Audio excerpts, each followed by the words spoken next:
video was John Sullivan's idea. Master luthier John Sullivan from Dallas. He said you should do a video about the guitar solo in "Shock My Blood into the Bitter Sun," which is the first song off the first Black Sugar Transmission album from way back in the Stone Age year of 2007. So anyway, I thought that was a good idea. It's a pretty cool solo. It's not too long, and it wasn't hard for me to figure out how to play it again. It's in F sharp, somewhere between Dorian and Mixolydian, depending upon what kind of mood you're in. The chords are like this. And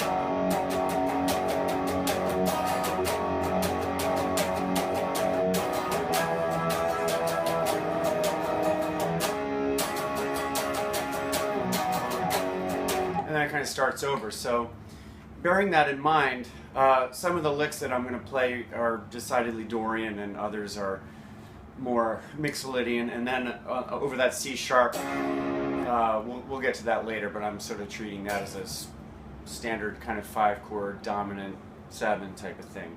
But the very first thing in the solo is something that John actually attributed to Ace Frehley, but I never really listened to Ace Frehley, and to me this is more of an Adrian Smith type of lick from Iron Maiden, but I'm sure many of other guitar players before him have done it.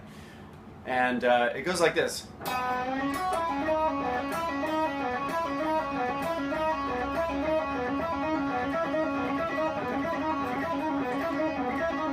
So, you know, the first thing is just a typical Chuck Berry, you know, bend and double stop thing. And then, you know, the rubber hits the road when you get into a groove with this.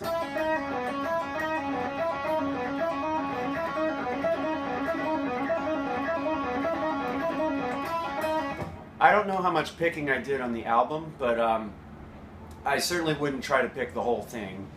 There's a goodly amount of pull-offs in there, and you could even do more pull-offs than I just did.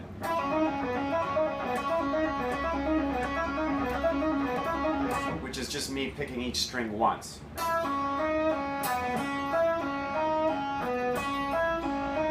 So anyway, I do that, I don't know how many times.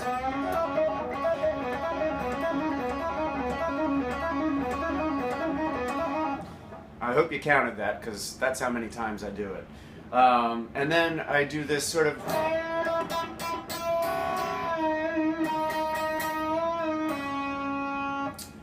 so just a bend from an E flat to an E. And then that's kind of important there, is having the F sharp, and I'm playing sort of ring over top of it. Even though it's momentary.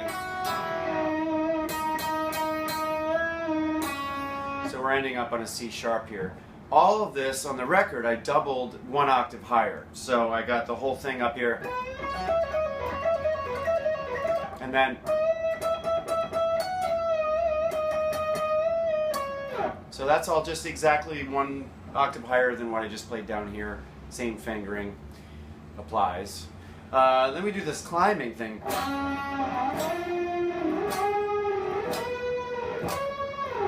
Which is where the C sharp dominant 7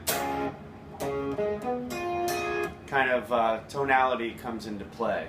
So I'm doing a C sharp, an F,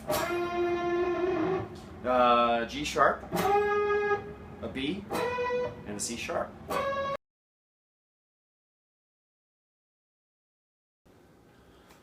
Okay, I'm back, and I've had a shower, changed my clothes, so I'm sure you're really glad to hear that.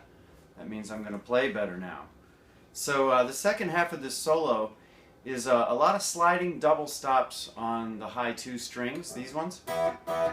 You know, double stops are just 2-note chords.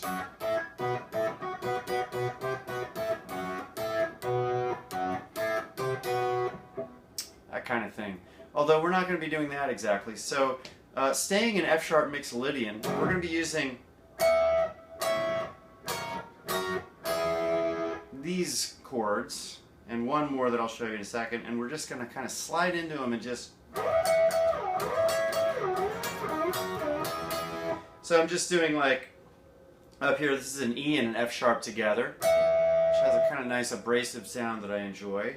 You know what? I guess that's the 14th and the 17th frets. 17th fret of the B string, 14th fret of the E string. The next one's going to be 14th fret of the B string, 12th fret of the E string. It's a C sharp and an E. And then you can probably tell that's the 11th and the 9th frets. And then so this is the playing an F sharp and an A sharp, which is sort of a miniature version of an F sharp chord, and then sliding that shape down 2 frets for a smaller version of an E chord. So I'm kind of picking with a lot of downstroke. Okay, so now I'm going to slide up even higher for the next section. So that's a really high F sharp double stop. So we played one down here. Now we're just taking that all the way up here. That's the 19th fret of the B string and the 18th fret of the E string.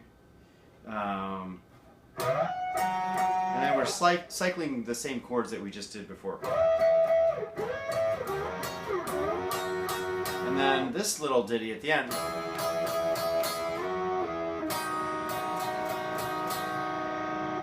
So just that E double stop, sliding up to the F sharp one and back down, and then this little double stop, which to me kind of sounds like a B chord without a root note. But it's got a D sharp in it and an F sharp.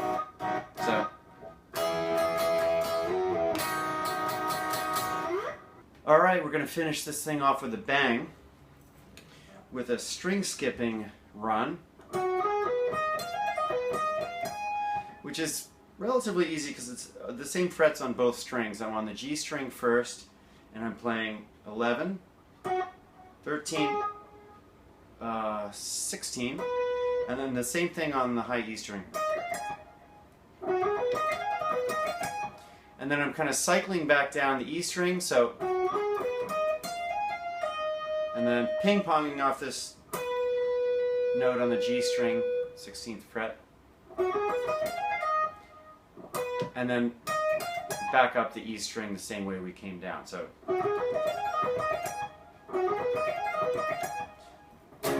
this to me is sort of like it's like a dominant 7 add 9 arpeggio.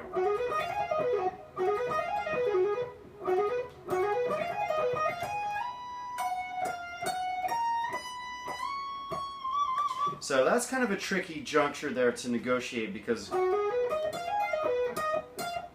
got to slide your pinky from the 16th fret to the 19th fret, pull off to 14,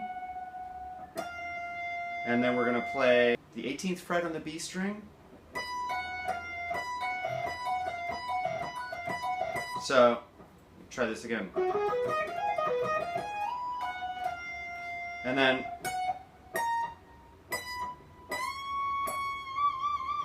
so that last segment on the E string was from the 14th fret to the 18th fret to the 19th fret, and then a bend, a whole step bend to the C sharp, which is the chord that we're now sitting on. Bending a note with your pinky might be tricky. I don't know if you're used to that, but it's always good to get the other fingers on deck to help out and give you some leverage.